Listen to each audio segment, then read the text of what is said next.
truthfully, I think if you were to take a customer who says, yeah, the products are okay, and then you show them an opportunity, you may get them to do everything. You may get them to give you the referrals. You may get them to come to an HOM. You may even get them to register. But if they haven't got step one out the way, where they're waking up in the morning going, oh my goodness, I can't do without my shake, I love it so much, then the truth is immediately the foundation that we've laid is low, and their ability to become an effective member is impaired. So the process to convert customers to member. We as leaders have to be thinking, have I got a process? Only then we think about, now I've got a member, how do I develop them? And once I've got that, I've got supervisors. So here's a question. Somebody said to me this morning, do you do supervisor schools? And I'm thinking, I'm not quite sure why. Because what should an effective supervisor do? Should have an invitation to bring people to have a look at taking an action, which is probably an evaluation, to becoming a customer, to from being a customer falling in love, to maybe joining a process, which we'll talk about in a second, to be, if a supervisor has all of this stuff going on underneath them and they're doing the same thing, then actually that's the same thing that a member does. Everyone does exactly the same thing. For us personally, we use a process called 15-10-5-1. And 15-10-5-1 is presented upside down deliberately. We do not believe that every customer will be a member or should be a member. Every customer needs to do something to become a member. And for us, that something is make a commitment to 15-10-5-1 and be prepared to do the work. Otherwise, don't sign. Stay my customer. But if you would like to get started with us, do 15 evaluations. And people say, where do I do 15 evaluations? I've been around in the business for 15 years, 20 years. I've gone through my whole center of influence. There's nowhere that I can do evaluations. My answer is, what a nonsense excuse. What an excuse. Where do I do 15 evaluations? You wake up in the morning, you walk out your front door, and I guarantee you, during the course of the day, you will see 300 people. It is not that you can't find people to do evaluations with. It is that you are too embarrassed to go and do the evaluations. My answer is, get over it. Yeah. 15 evaluations. 15 evaluations, 10 trial packs. We only use a trial pack. Personally, why do we like the trial pack? The reason we like the trial pack is it's part of that same process of developing the customer before they're even a customer. And then we'll develop the member, and then we'll develop the supervisor, but we'll do everything one step early. Instead of once you qualify supervisor, I'll train you how to be a supervisor. I'll train you how to be a supervisor while you're a member. I'll train you how to be a member while you're a customer.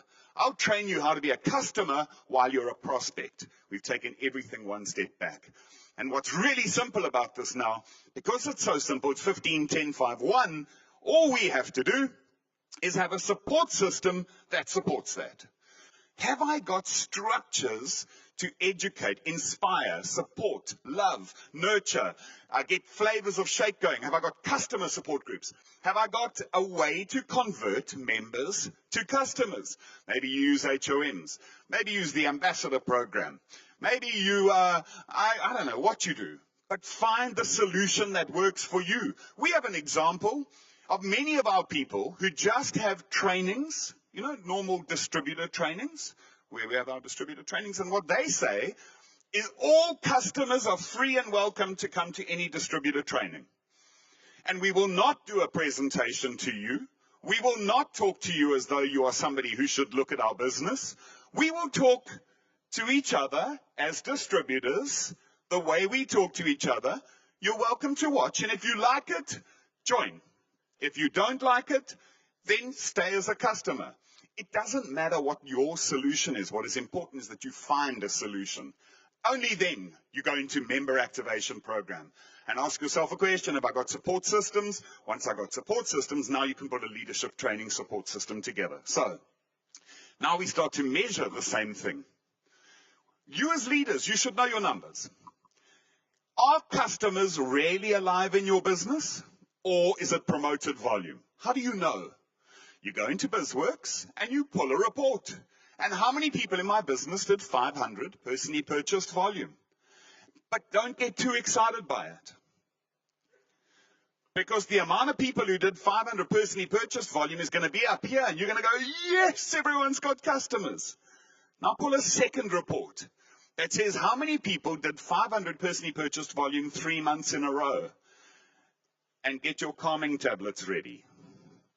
Because unfortunately, we have to keep driving this customer culture. If you think that anyone who does 500 personally purchased volume has got customers, the reality is very often it's promoted volume. What we're looking for is consistency of volume. Second report you wanted, Paul? Do you want to go, have I got new members coming inside? By the way, what's the cure? If your gap is huge, this many people doing more than 500 personally purchased volume, this many people doing 500 personally purchased volume 3 months in a row, what's the cure?